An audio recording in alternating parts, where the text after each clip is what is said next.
The one thing that I want to first talk about is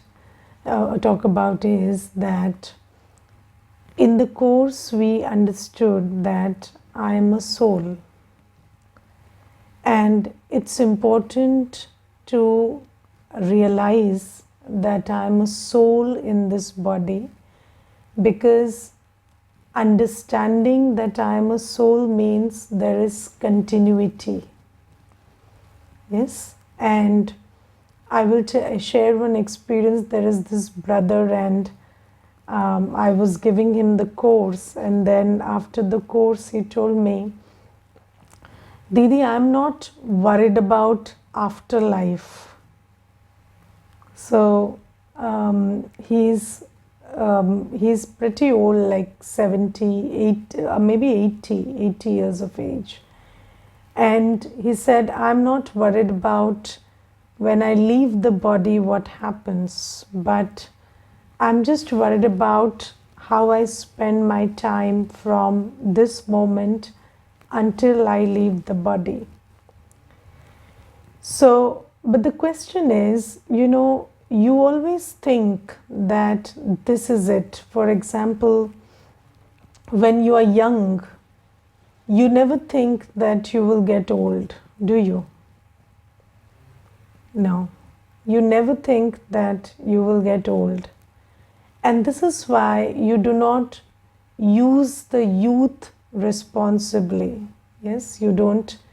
When we are young, we don't understand that we will get old, and so we make mistakes in when we are young, for which we pay when we are old. So the thing is, this short-sightedness is not serving us well.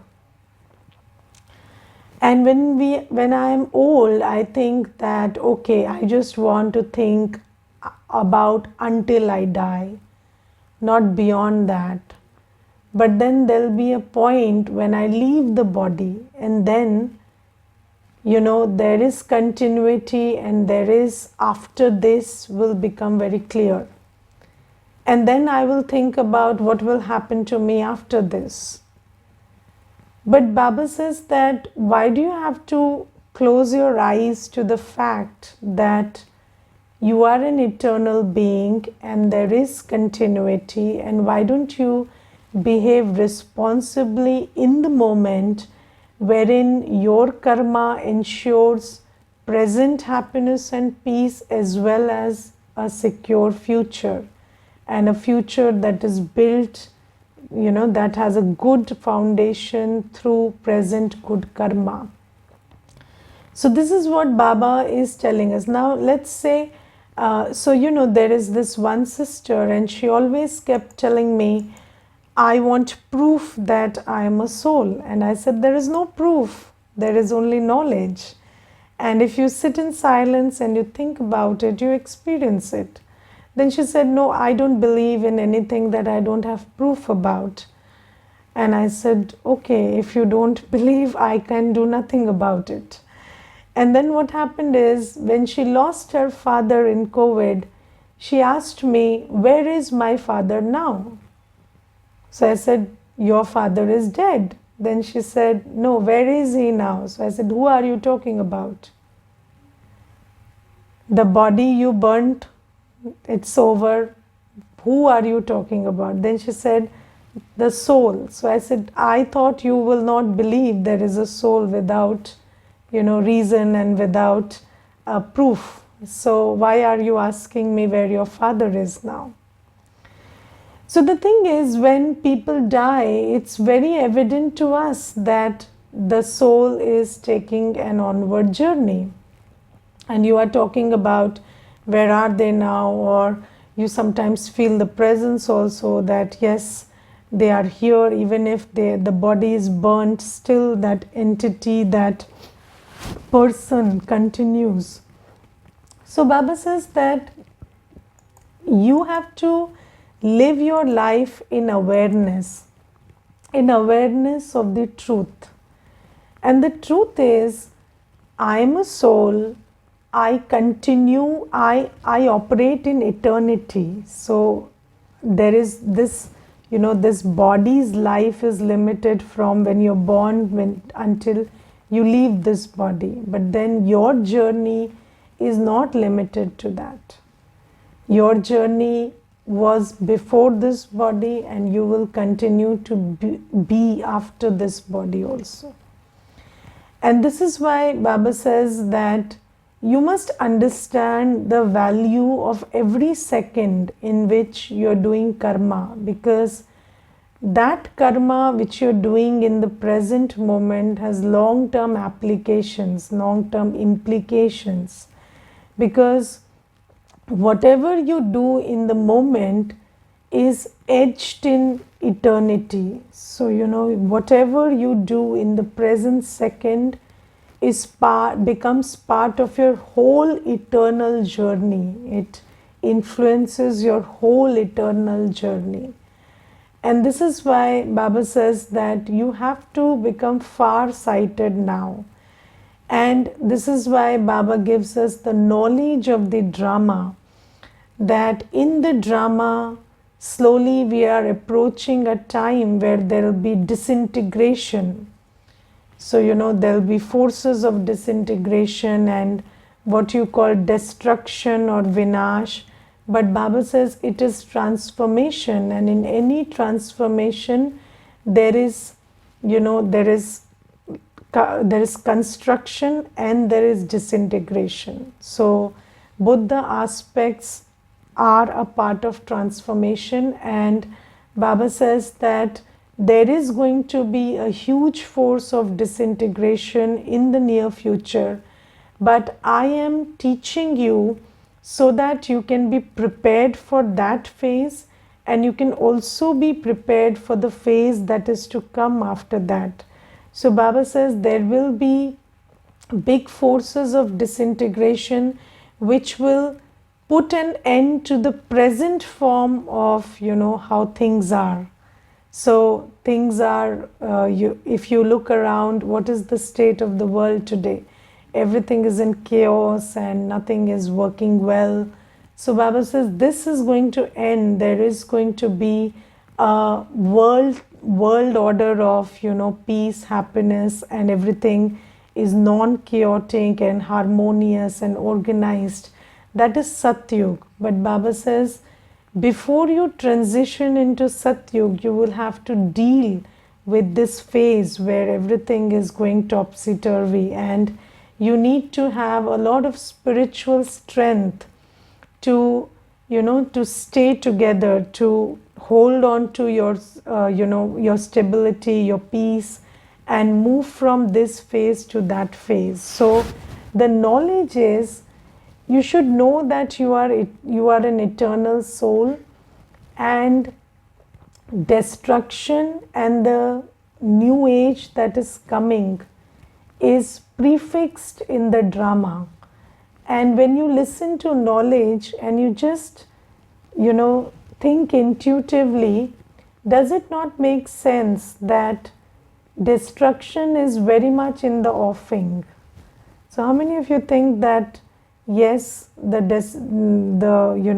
transformation, the big transformation of the world is very close? And do you think like that? Please raise your hand so that I can see. And so there are some who are raising the hand, some who are not raising hands. So if you have to think about these things, so when we listen to Gyan, sometimes you feel that we have to be optimistic and not think that destruction is coming.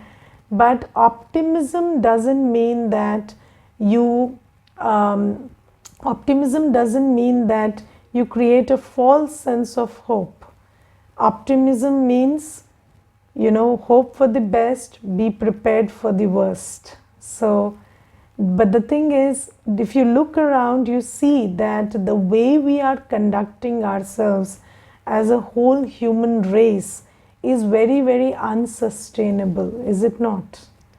And the government believes, the world believes today that the way of life today is unsustainable. The way we are exploiting nature, the way we are conducting ourselves in our personal lives is very, very unsustainable.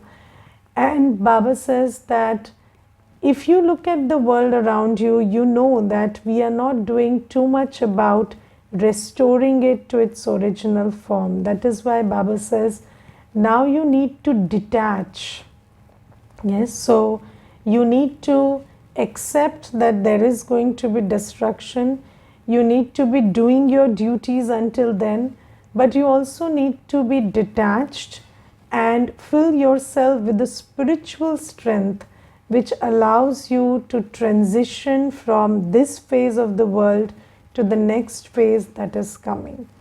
So Baba gives us the knowledge of the fact that I am a soul, and Baba gives the knowledge that this is the time, and the most important thing that Baba teaches is yoga. Now, what is yoga? So in today's Murli, there is one piece from Mama. So Mama is called Mateshwari Jagadamba Saraswati in the Brahma Kumaris, and I will give her full introduction some other time. But there is one excerpt from Mama's Vani in the Murli today, and in that excerpt, Mama is talking about the power of the ancient yoga of Bharat. Now you see that everybody says that in Bharat there was some ancient yoga which is very celebrated.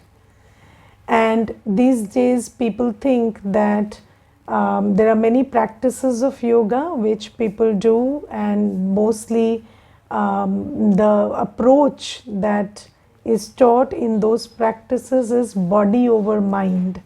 So have you been into some yoga practice? And it is mostly body over mind. So what is told is, if you conquer your body, if you conquer your body through Hatha Yoga, through Ashtanga Yoga, through various methods, then your mind will always be stable. So this is why there is this practice of conquering the body, and that is why this asana, pranayam and this and that, for conquering the body, for ensuring that the body is the body is very streamlined and very proper and very healthy and everything else. Now you see that in earlier times, the only people who practiced yoga or meditation were sannyasis. Yes, the only people who practiced yoga or meditation were sannyasis. So what a sannyasi did was, he left the household, he left the family, he left the work, he left his money, treasures, whatever he called his own. So his only problem was the body. Do you get that? So when you are a sannyasi, you have left everything else, and your only problem is the body. And there you are sitting in the jungle, and you think that I, the soul, have only one problem, which is the body. So if I conquer the body, then I, the soul, will become powerful. But when it comes to people like us, that is not the case, because for I, the soul, the body is not the only problem. Yes, there is the body, there are relationships, there is work, there is finances. And then how do you ensure that everything else is healthy? Because the sannyasi ensured that the body is healthy, and then he thought that the mind will be at peace. But here our minds are connected with the body, with the relationships, with the work that you do, with the state of how much money you have, or what are your state of finances and everything else. Or in general, how the world is right now. So you are mentally very connected with that also.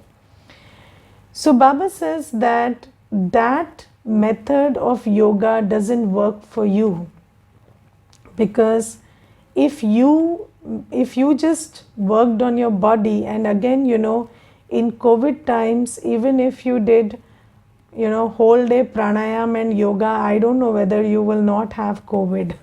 So again, conquering the body and ensuring that it is disease free is also not possible these days. So Baba says that now what you need to do is, you need to have yoga with me. And when you have yoga with me, then you will get detached. So you will live in the body, you will live in situations, you will be with relationships, you will do the work, but there'll be a sense of detachment in all of that. So what does it mean to have yoga with Baba? So first thing is, when you can only have yoga with someone you identify with. Yes, you cannot mentally connect. So when you talk about, your connection with people, you say that our wavelengths don't match, or we are not on the same page. So you cannot mentally connect to somebody you are not on the same page with, or you don't feel a sense of relationship with, or you don't feel any sense of attainment with. Now, why do we connect with our parents? So our parents are very different from us. Yes, so sometimes your parents' thought process, their way of living, doing things is very different from you. But you still connect with your parents. Why? Because they are your parents. And that is why, and when you connect with your parents mentally, then there is an exchange of energy, because, even though you're very different from your parents, you start becoming like them in many ways because you mentally connected to them. And slowly, gradually, over the years, you realize that you're very much like your parents. So this is what is a very crude example of yoga. So yoga means that there is a mental connect. So yoga is always a spiritual aspect. Yoga is not a physical aspect. So let's understand this first, that you don't connect with anyone physically. You always connect through your man and buddhi with anyone you connect to. Right now, you are sitting in front of me, but whether you are connected or not depends on where is your man and buddhi. Yes, so if your mind is thinking about something else, or your attention is elsewhere, then you might be seeing me, hearing me, but you cannot get what I am saying. Yes, so any exchange of energy only takes place when there is this connection through man and buddhi. So you sometimes feel that when you live in the physical world, then the connection you have with others is physical, but it is not. And if it was so, then people living under the same roof will always feel connected. But there you see everyday examples of people who live under the same roof. They share time, work, everything. They share responsibilities, but they are not connected. They don't have any heart-to-heart connection. Or they sometimes you don't even understand what the other person is saying. You don't have any exchange of energy with that other person. You're not able to influence them in any way, because living under the same roof or physical proximity doesn't mean that there is a connect. So the yoga is a very spiritual aspect, and the soul has the man and buddhi, and you always connect with everyone and everything through the man and buddhi. So I will tell you one thing. So there was this sister, and she had come, and she said that, I feel very gloomy when it is raining, and these days it is raining and I don't feel nice at all. And when she had come, it was raining, and while she was talking to me, it was bright and sunny. But we were sitting in a room where she couldn't look outside, and she said, "It's raining outside, so I'm feeling very gloomy." So then I held her hand and I took her outside and I said, "It is sunny." And you're still feeling gloomy, not because it's raining outside, because it's raining in your mind. Because you think it is raining. So, everything that we feel, everything that we experience is a spiritual aspect. It has got nothing to do with your physical conditions. But when we are not in cognizance of this fact, then what happens is we live in this illusion that maybe the physical reality is very powerful, or what is happening around me is influencing me a lot. So Baba says, first thing you understand is you are a soul, and you always have connection with anyone or anything through your man and buddhi. And this is why people are miserable about their past and their future. When you think about the past and future, people feel miserable. Now the past and future don't exist as a real thing. But then you can get miserable thinking about it, because your man and buddhi is connected to the past and future at that time. And then Baba, after explaining that this is how a soul experiences in the inner world, Baba tells us, now you connect with me. So, and when you understand, that is why the course is given, that Baba is my father, Baba is my parent, Baba is my teacher, Baba is my Satguru. I have all relationships with Baba, and when I think about it, churn over it, and imbibe that truth, that I am a soul and all my relationships are with Baba, it will be easy to turn your attention to Baba and to identify with Baba. Now, what is Baba like? Baba is also just a point of light like me, but a point of light who doesn't overthink, doesn't stress, doesn't fret, doesn't worry, doesn't feel insulted or hurt. Yes, he's always the ocean of peace, love, happiness, bliss, power. Yes, so that is what Baba is. And Baba says, when you turn your attention towards me and start thinking about how I am and how you're just like me, then you also start drawing in my qualities. And Baba says, I am the ocean of knowledge. I know things that you don't know, and I'm telling that to you in the Murli every day. And when you connect with me, so where yoga with Baba is not just when we are sitting in silence and reflecting on Baba's qualities, but the first way to have yoga with Baba is to read the Murli, because the Murli is the mind of God. Yes, Shiv Baba speaks his mind and buddhi. Whatever is in his man and buddhi, he speaks through the Murli.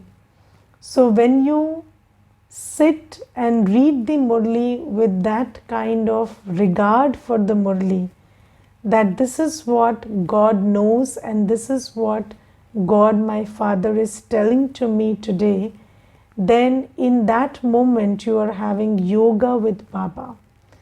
And then when that truth which Baba knows, which makes him the ocean of peace, ocean of happiness, because you see, truth is power. So the power of peace, the power of happiness, the power of bliss, or the power of purity that Baba holds is because of the power of truth he has.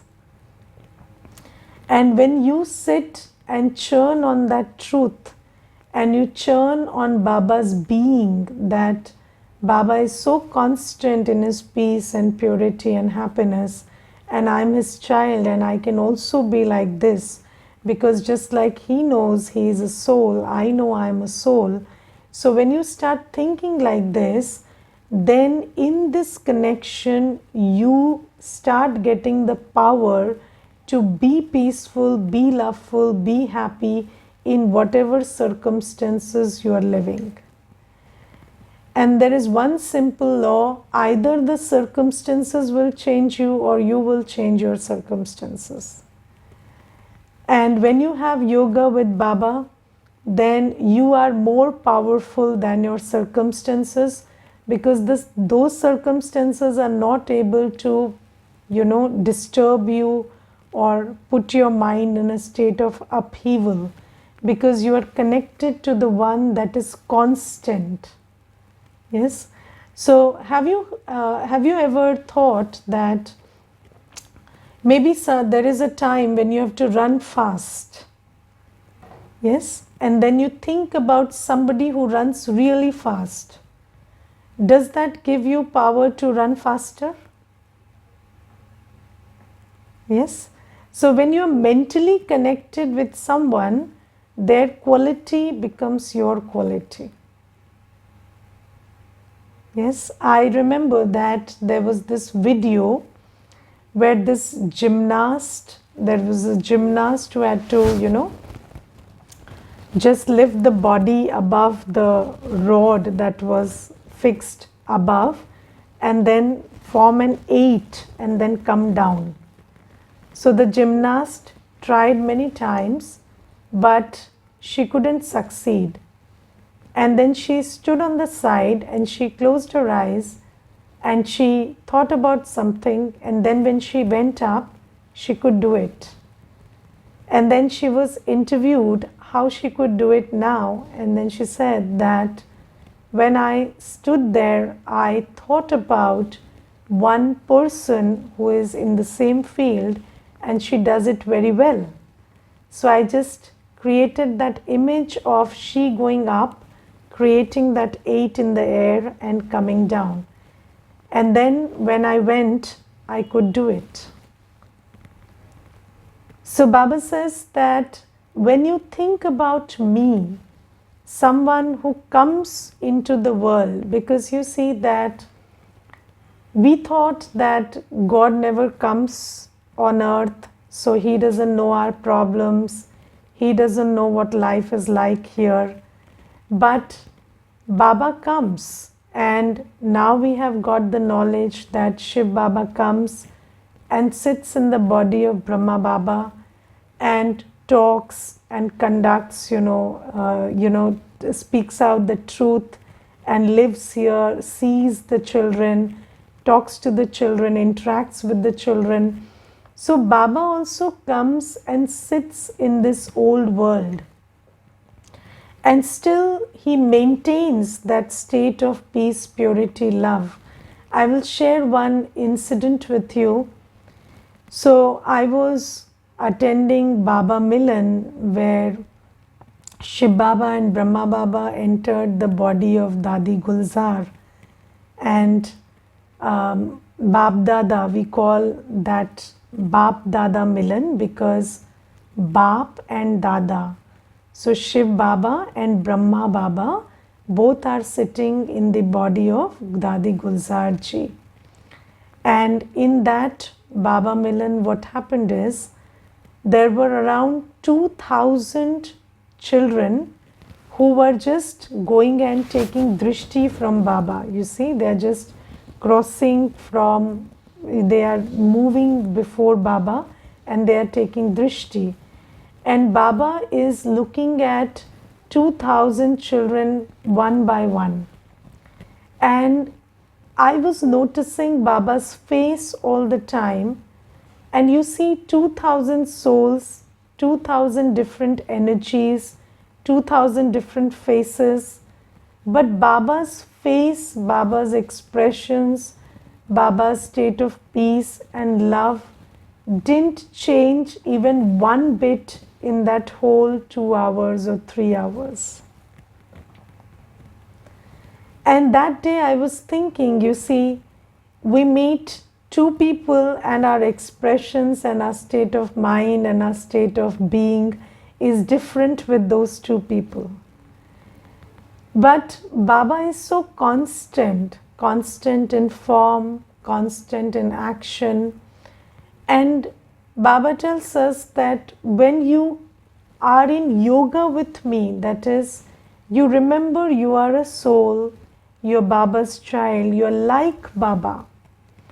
And when in that awareness, you sit and do anything, any work, even when the work is not going well or the people around you are not behaving the way you expect them to be, you will be able to hold on to your state of constancy of peace, happiness and love despite the vagaries outside or despite the chaos outside. And then Baba says this will act like donating peace to them also, because when you are peaceful in a chaotic situation, then obviously the rule of energy is that it flows from higher frequency to lower. Peace is always higher than peacelessness, so it will start flowing to them and start affecting them. So Baba says this is the ancient yoga of Bharat. What is the ancient yoga of Bharat? That you consider yourself to be a soul, to be Baba's child, and in this awareness you feel connected with Baba and you draw in the constancy, the love, the peace, the happiness that Baba's form is, and then you draw it into yourself and you also start reflecting that state of mind in that communion, in that state of connection, and start radiating it to the world around you as you operate in peace. And this is the way the world shifts.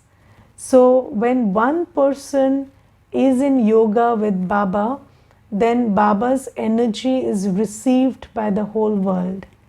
And it doesn't only mean that when you're sitting and meditating at that time this is possible, but even when you're working, when you're talking, if you are in Baba's awareness that Baba is such an ocean of peace, ever flowing, never changing ocean of peace, love, happiness, and you are also a reflection of Baba's state at that time when you're working, then it's like you're donating that peace and happiness to the world also alongside imbibing it. And Baba says this ancient yoga changes the state of the world. This ancient yoga is what makes you from an ordinary person to a deity and changes the world from hell to heaven. And this is why this yoga is so celebrated. And then people today think that yoga means, just conquering the body. But Baba says no, yoga means that you live in the body, you don't leave anything, but you withdraw your man and buddhi from the old world and connect it to the ocean of virtues, and you become virtuous in action and create a virtuous world around you. This is yoga. So today Mama clarifies that that yoga which is celebrated, that yoga for which Bharat is well known, is not Hatha Yoga.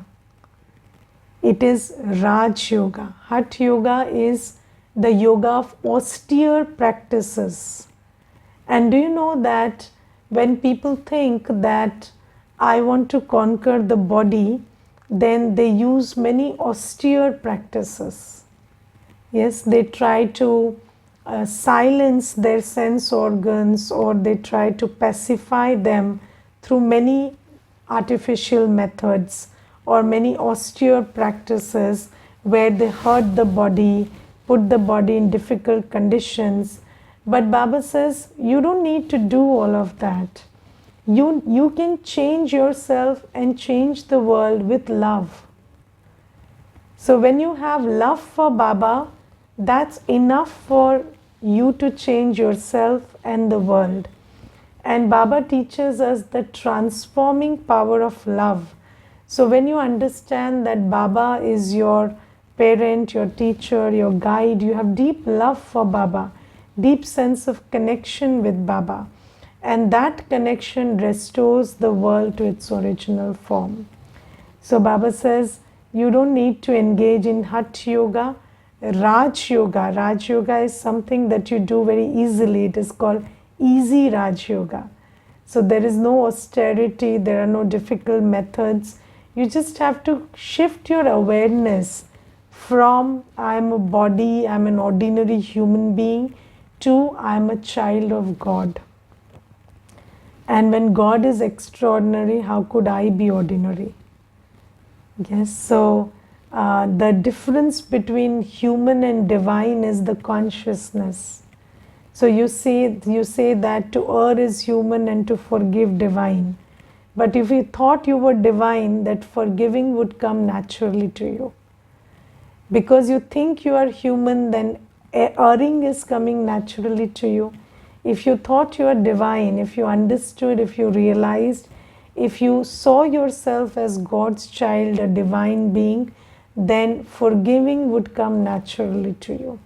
So Baba says, you don't have to hurt yourself, harm yourself, or make so much of physical effort. You just have to shift your consciousness from I'm an ordinary human being to I'm a divine child of God Himself. So this is the ancient yoga, Raj Yoga, that Baba talks about. And then Baba says that it is written in the scriptures, God says that when you have yoga with me, I will absolve you of your sins, because all the sins are a product of low consciousness.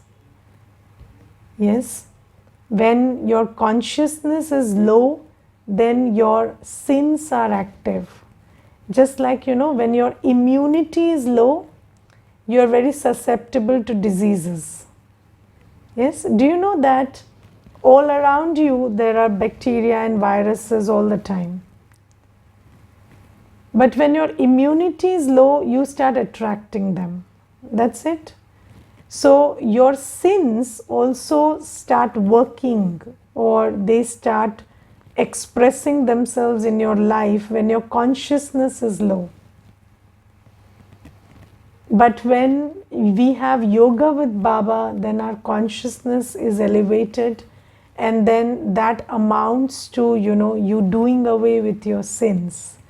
Because the sins are there, but they are not getting triggered by situations, or you're not giving into them as, even if there is a settlement coming because of your previous sins, you are not getting disturbed by them. So then they come and go. The settlement comes and go. There are situations around you, but they don't trigger that sin, so you are saved from it. So this is how you get absolved of your sins, by raising your consciousness when you are in yoga with Baba. So this is about the ancient yoga of Baba, ancient yoga of Bharat that Baba talks about. And there are other things in the Murli also today, but Since this is the first class, I wanted to discuss this today. Okay. Om Shanti.